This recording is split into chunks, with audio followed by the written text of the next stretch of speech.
बिस्मिल्लाहिर्रहमानिर्रहीम अस्सलामु अलैकुम वरहमतुल्लाहि वबरकातुहू। उम्मीद है दोस्तों सब खैर व आफियत से होंगे। आज के अपने इस CSS3 के लेक्चर नंबर 22 के अंदर हम float property and clear property को जो है वो अच्छे से कवर करेंगे। यहाँ पे फ्लॉट प्रॉपर्टी और क्लियर प्रॉपर्टी को कवर करने के लिए मैंने एक पैराग्राफ लिया हुआ है और उस पैराग्राफ के अंदर मैंने एक इमेज लगाई हुई है और देन कुछ मैंने जो है वो टेक्स्ट ऐड किया हुआ है। वीडियो को आगे नेक्स्ट मूव करने से पहले चैनल को सब्सक्राइब करना मत भूलिएगा और साथ साथ बेल के आइकन के ऊपर क्लिक करके ऑल नोटिफिकेशन ऑन करके वीडियो को लाइक भी कीजिए और साथ साथ शेयर भी कीजिए। चलिए दोस्तों, यहाँ पे आपको पैराग्राफ के अंदर ये जो इमेज और टेक्स्ट नज़र आ रही है, आपको आउटपुट पे कुछ इस तरह से नज़र आ रहा है कि यहाँ पे एक इमेज है और इमेज के नीचे जो है यहाँ पे टेक्स्ट लिखा हुआ आ रहा है। हालांकि ये टेक्स्ट जो है वो इसी पैराग्राफ के अंदर है, यानी ये दोनों चीज़ें इमेज और टेक्स्ट दोनों एक ही पैराग्राफ के अंदर है, लेकिन इसके बावजूद इमेज ऊपर आ रही है और टेक्स्ट जो है वो नीचे की तरफ आ रहा है। अब अगर आप चाहते हो कि ये जो इमेज और टेक्स्ट है ये एक ही मतलब एक ही रो में शो हो, यानी पहले इमेज शो और उसके साथ ही ये जो खाली जगह यहाँ पे टेक्स्ट शो हो, यानी कहने का मतलब ये जो इमेज है ये लेफ़्ट साइड पे शो हो और ये जो टेक्स्ट है ये आपकी इस खाली जगह राइट वाली साइड पे शो हो, तो उसके लिए दोस्तों हमारे पास एक प्रॉपर्टी होती है फ्लॉट प्रॉपर्टी। तो उसके लिए हम क्या करेंगे, हमने फ्लॉट किसको करना है, हम चाहते हैं ये इमेज जो है वो लेफ़्ट की तरफ असाइन हो जाए। जब ये इमेज ऑटोमेटिक लेफ़्ट की तरफ असाइन होगी तो ये टेक्स्ट जो है वो खुद ब खुद राइट पे आ जाएगा। तो उसके लिए हम क्या करते हैं, उसके लिए हम कहेंगे यहाँ पे आएंगे और आगे कहेंगे जो मेरी IMG टैग है यानी जो इमेज टैग है उसको फ्लॉट कर दो। फ्लॉट एक प्रॉपर्टी है जो क्या करती है, हमारी चीज़ को लेफ़्ट राइट की तरफ जो है वो असाइन करती है। यहाँ तो लेफ़्ट की तरफ आप असाइन कर सकते हो, यहाँ आप अपनी चीज़ को राइट की तरफ असाइन कर सकते हो। अब इसमें हमारे पास होती है left value, right value, none value. अगर आप नन देते हो तो नन जो है वो बाय डिफ़ॉल्ट होती है, यानी अगर आप फ्लॉट नन लिखो तो फिर भी ऐसी रहेगा, अगर आप नाम लिखो फिर भी ऐसी, यानी डिफ़ॉल्ट वैल्यू नन होती है। ये देखो मैंने फ्लॉट नन किया लेकिन अभी भी ये है ऐसे ही है, यानी कहने का मतलब ये है जो नन वैल्यू है ये डिफ़ॉल्ट वैल्यू होती है फ्लॉट के अंदर।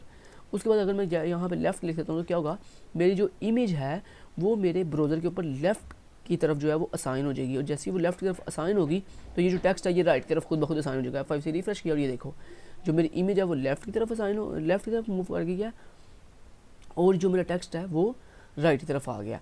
अब दोस्तों अगर आप चाहते हो कि ये जो इमेज है ये राइट साइड पे आ जाए और जो आपका टेक्स्ट है ये लेफ्ट साइड पे आ जाए, तो उसके लिए हम क्या करेंगे, हम अपनी इमेज को फ्लॉट राइट वैल्यू दे देंगे। यहाँ पे वैल्यू लेफ्ट की जगह लिख देंगे राइट।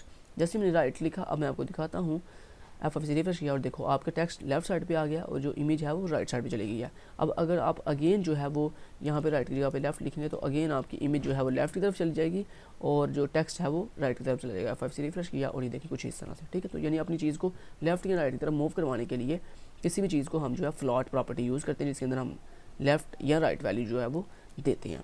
क्लियर, इतनी समझ आ गई? ओके। अब हम जो है वो क्लियर प्रॉपर्टी यूज़ करने लगे। तो क्लियर प्रॉपर्टी को करने से पहले हमने clear property basically left property की अंदर ही एक सब प्रॉपर्टी है।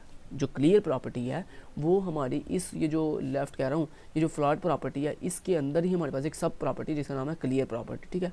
अब वो कैसे यूज़ करते हैं वो करके दिखाता हूँ। मान लो दोस्तों आपके पास यहाँ पे एक डिव है, जिस डिव के अंदर ये लिखा हुआ है div1, ठीक है। और इस डिव को स्टार्ट करने के लिए आपने इसको एक क्लास दी हुई है div1 के नाम से, और उसके बाद ना आपने क्या किया हुआ है, आपने एक और डिव क्रिएट किया और उस डिव के अंदर आपने लिख दिया जैसे KST लर्निंग। यहाँ पे आपने ऐसे सॉरी राइट क्लिक करता हूँ, यहाँ पे मान लिया लिख दिया KST लर्निंग, यहाँ पे लर्निंग, और यहाँ पे आपने लिख दिया YouTube channel please like share and subscribe, ठीक है। लेट्स से आपने टेक्स्ट दिया और इस दूसरी डिव को भी स्टाइल करने के लिए आपने इसको एक क्लास दे दी div2 के नाम से, ठीक है। इतना समझ आ गई। अब मैं अगर आपको दिखाऊँ तो ये दोनों डिव कैसे नज़र आती हैं आपको दिखाता हूँ। F5 से मैंने किया रिफ्रेश और ये देखें ये जो डिव नंबर 1 है वो ऊपर नज़र आ रही है और जो डिव नंबर 2 है ये बाय डिफ़ॉल्ट हमें नीचे नज़र आ रही है। अब दोस्तों हम क्या करने लगे, यहाँ पे देखो मैं चाहता हूँ ये जो div1 है इसका बॉर्डर, इसको भी बॉर्डर मिल जाए और div2 को भी। तो उसके लिए मैंने क्या किया, यहाँ पे मैं इसको हटाता हूँ और यहाँ मैंने लिख दिया जो आपको पता है ना क्लास, किसी भी क्लास को स्टार्ट करने के लिए हम डॉट ऑपरेटर यूज़ करते हैं। तो मैंने कहा डॉट और आगे अपनी क्लास का नाम div1, ठीक है। तो div1 मेरी किस डिव का नाम है, किस डिव की क्लास है, ये देखें ये div1 मेरी इस डिव नंबर 1 की क्लास है। तो मैंने कहा डॉट div1 जो है उसको एक बॉर्डर सेट कर दो, क्या बोला, जिसकी विड्थ होगी 1 पिक्सल और सॉलिड टाइप का होगा और उसका कलर जो है वो रेड हो जाएगा, ठीक है। इसी तरह मैंने इसको डुप्लीकेट कर लिया। डुप्लीकेट करने के बाद मैंने यहाँ पे आके लिख दिया कि जो मेरी डॉट div2 क्लास है उसको भी बॉर्डर दे दो, लेकिन रेड कलर का नहीं बल्कि ब्लू कलर का।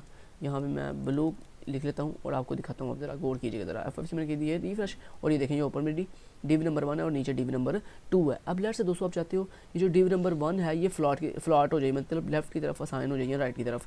तो आप क्या करोगे, आप सिंपली यहाँ पे div नंबर 1 के अंदर आओगे और इसको फ्लॉट प्रॉपर्टी के साथ क्या दे दोगे, लेफ्ट वैल्यू दे दोगे। तो जैसे ही आपकी जो दोस्तों ये जो FFC रिफ्रेश करते हैं और देखो जो div नंबर 1 थी जैसे ही वो लेफ्ट की तरफ असाइन हुई है तो उसके नीचे जो दूसरी div थी वो बिल्कुल उसके सामने आ गई है। क्योंकि जब आप किसी चीज़ को फ्लॉट लेफ्ट करते हो ना तो उसके आगे जो खाली स्पेस होती है ना जितनी भी, वो उसके नीचे जो डाटा होता है, मतलब आपकी div के नीचे वाला जितना भी डाटा होगा वो ऑटोमेटिकली ऊपर की तरफ आ जाएगा जो खाली स्पेस होगी। ठीक है, समझ रहे बात। अब इसी तरह दोस्तों अगर आपने अब मान लो आपने ऐसे तो कर तो लिया ओके, लेकिन आप चाहते हो यार ये div जो है यहाँ पे रहे, मतलब फ्लॉट लेफ्ट ही रहे, लेकिन ये जो दूसरी div है ये नीचे वाली लाइन पे ही आए, यानी इसके साथ ना आए बल्कि नीचे वाली लाइन पे आए। तो आप कैसे करोगे, इसका पहला तरीका तो ये है कि आप ये फ्लॉट लेफ्ट यहाँ से ख़त्म कर दो। ठीक है, ख़त्म कर दोगे तो क्या होगा, ये ऑटोमेटिकली आपकी div जो है वो नीचे आ जाएगी। ये देखो दूसरी div ऑटोमेटिकली नीचे आ गई है। लेकिन आप ये नहीं चाहते, आप चाहते हो यार इसको फ्लॉट लेफ्ट मिला रहे, यानी ये लेफ्ट की तरफ ही रहे, लेकिन जो दूसरी div है ये ऑटोमेटिकली फिर भी नीचे आ जाए, मतलब कुछ इस तरह से। यानी आपने कहा इसको फ्लॉट लेफ्ट रहने दो, लेकिन जो दूसरी ये सेकंड div है कि एस लेटनिंग वाली ये नीचे आ जाए। तो नीचे दोस्तों जब आपने बाय डिफ़ॉल्ट जो प्रीवियस div होती है जिसको आपने फ्लॉट लेफ्ट दिया या फ्लॉट राइट दिया होता है, अगर आपने उसका फ्लॉट ख़त्म करना हो तो उसके लिए हमारे पास जो अगली चीज़ है जिसको मतलब आप नीचे लेके आना चाहते हो उसको हम क्लियर प्रॉपर्टी देंगे। तो बेसिकली मैंने किसको नीचे लेके आना, ये मैं चाहता हूँ ये जो div नंबर 2 है ये जो है वो नीचे आ जाए अगली लाइन पे। तो अगली लाइन पे लाने के लिए हम यहाँ पे क्लियर प्रॉपर्टी लिखेंगे, और क्लियर प्रॉपर्टी के अंदर वैल्यू क्या होती है, क्लियर प्रॉपर्टी के अंदर ऊपर वाली चीज़ जिसको आपने फ्लॉट दिया हुआ है उसको अगर आपने यहाँ पे लेफ्ट सेट किया हुआ है वैल्यू, तो यहाँ पे क्लियर के अंदर भी आप लेफ्ट लिखोगे। अगर आपने ऊपर फ्लॉट राइट दिया हुआ है तो यहाँ पे आप नीचे क्लियर के अंदर भी राइट लिखोगे। यानी कहने का मतलब ये जिसको फ्लॉट देते हैं ना उसको क्लियर प्रॉपर्टी नहीं देते, बल्कि उसके नीचे वाली जो चीज़ होती है ना, मतलब जिसको आपने नीचे लेके आना, जैसे आपने ये div नंबर 2 को नीचे लेके आना ना, तो हम इसको क्लियर प्रॉपर्टी देंगे। ठीक है, इसको क्लियर प्रॉपर्टी देंगे और इसके अंदर क्या लिखेंगे, लेफ्ट या राइट। अगर ऊपर आपने फ्लॉट में लेफ्ट लिखा होगा तो यहाँ पे लेफ्ट आएगा, अगर ऊपर आपने राइट लिखा होगा तो नीचे क्लियर के अंदर राइट आएगा। मैं आपको आगे दिखाऊँ, ये देखो FFC की रिफ्रेश, और देखो ऊपर वाली चीज़ अभी भी लेफ़्ट की तरफ ही है और जो नीचे वाली चीज़ है जो दूसरी div थी वो ऑटोमेटिकली नीचे आ गई है। अब इसी तरह दोस्तों अगर आप ऊपर जो है वो यहाँ पे फ्लॉट राइट करते हो, RIGHT राइट करते हो, तो क्या होगा, आपकी ऊपर वाली div ऑटोमेटिकली राइट साइड पे चली जाएगी। FFC रिफ्रेश किया और ये देखो ऊपर वाली div जो है वो राइट साइड पे चली गई है, और जो नीचे वाली div थी वो ऑटोमेटिकली ऊपर चली गई है खाली जगह पे।